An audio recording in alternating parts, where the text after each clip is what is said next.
அன்பு மிதுன ராசி நேயர்களே வணக்கம்.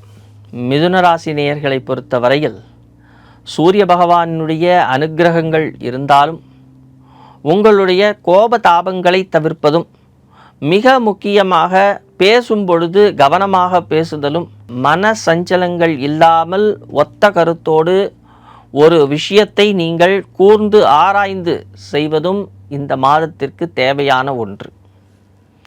60% வெற்றியை தரக்கூடிய இந்த மாதத்தில் கவனமாகவும் சில நேரங்களில் நீங்கள் பயணிக்க வேண்டிய கட்டாயம் ஏற்படும். வித்தைக்குரிய புதன் லக்னா அந்த ராசிக்கு அதிபதி. அந்த புதன் இந்த மாதத்தில் 2ஆம் இடத்தில் பயணம் செய்வார். அப்படி அவர் இந்த 2ஆம் இடத்தில் பயணம் செய்யும் பொழுது உங்களுக்கு சிறப்பான செல்வத்தையும் மறைமுகமாக இருக்கக்கூடிய விஷயங்களையும் உங்களுக்கு கொடுத்தாலும், உங்களுடைய சொந்த ஜாதகத்தில் புதனுடைய வலிமை, அந்த புத பகவானினால் ஏற்படக்கூடிய நன்மைகள், இவை அனைத்தும் தேவை. ஒரு மனிதனுடைய யோகம் அந்த ஜாதகத்தில் தான் இருக்கிறது. அந்த பிறப்பு ஜாதகத்தில் உள்ள யோகத்திற்கு தகுந்தாற்போல் நீங்கள் பயணித்தால் உங்களுக்கு வெற்றி கிடைக்கும்.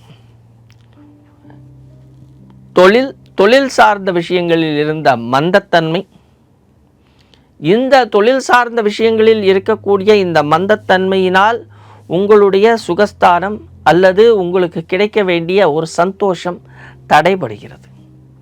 அவ்வாறு அது தடைபடாமல் இருக்க தினமும் உங்கள் தாயாருக்கு நமஸ்காரம் பண்ணிவிட்டு போங்க. உங்களுடைய அம்மாவை தினமும் நினைத்து கொண்டு அவர்களுடைய மனம் கோணாமல் நீங்கள் சென்றால் உங்களுக்கு சந்தோஷம் கிடைக்கும். வாழ்வில் ஒரு உன்னதமான நிலைக்கு நீங்கள் வருவதற்கான வழிகள் தெரியும். இப்பொழுது குரு பகவான் இத்தனை நாட்களாக உங்களுடைய ராசியிலேயே இருந்தார். இப்பொழுது 2ஆம் இடத்தில் இருக்கிறார். அப்பொழுது பண விஷயத்தில் நாம் எச்சரிக்கையாக இருக்க வேண்டும். படிக்கும் மாணவர்களை பொறுத்தவரையில் கொஞ்சம் எச்சரிக்கையாக இருப்பது நல்லது.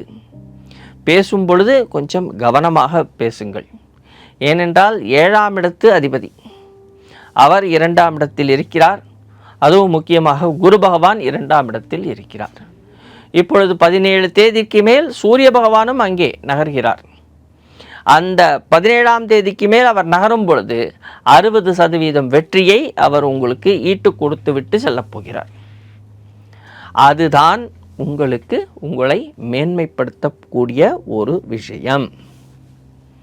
அதை நீங்கள் புரிந்து கொள்ள வேண்டும். அதே நேரத்தில் கணவன் மனைவி இடையே சிறு பிணக்குகள் ஏற்படலாம். கவலைப்பட வேண்டிய அவசியமில்லை. வீண் விதண்டாவாதங்களை தவிர்ப்பது நல்லது. தொழில் செய்யக்கூடிய இடத்தில், வேலை செய்யக்கூடிய இடத்தில் வீண் பிரச்சனைகளை வைத்து கொள்ளாமல் இருப்பதும், அவர்களிடத்தில் வாதாடாமல் இருப்பதும் உங்களுக்கு நன்மையை கொடுக்கும்.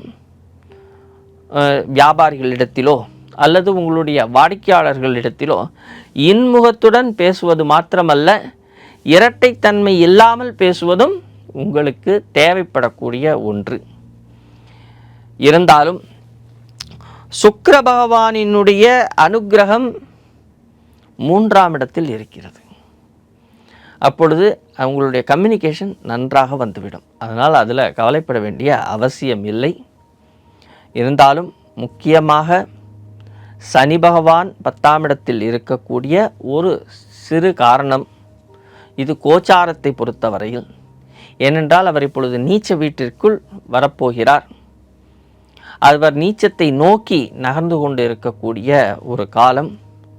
இந்த காலத்தில் பெரிய அளவிற்கு உங்களுடைய விரிவுபடுத்தக்கூடிய எண்ணங்கள், அதாவது தொழிலை விரிவுபடுத்தக்கூடிய எண்ணங்களாகட்டும், குடும்பம் அல்லது குடும்பம் சார்ந்த விஷயங்களில் விரிவுபடுத்தக்கூடிய எண்ணங்களாகட்டும், அதே நேரத்தில் மிக முக்கியமாக இந்த வீடு கட்டுதல் போன்ற விஷயங்களில் உங்களுடைய சுய ஜாதகத்தை நீங்கள் பரிசீலிக்காமல் செய்வது சிறப்பாக இருக்காது. அதில் கொஞ்சம் உங்களுடைய கவனம் தேவை.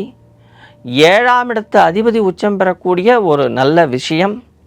அதனால் கணவன் மனைவி அப்படி இருந்தீங்கன்னா உங்களுடைய பார்ட்னர் கிட்டக்க கொஞ்சம் கேட்டுட்டு அவர்கள் மூலமாக சில விஷயங்களை நீங்கள் செய்யும் வண்ணம் உங்களுக்கு வெற்றியை கொடுக்கும். அவர்கள் மூலமாக நீங்கள் ஒரு காரியத்தை செய்யும் பொழுது உங்களுக்கு வெற்றிகள் உண்டு. நன்றி, வணக்கம்.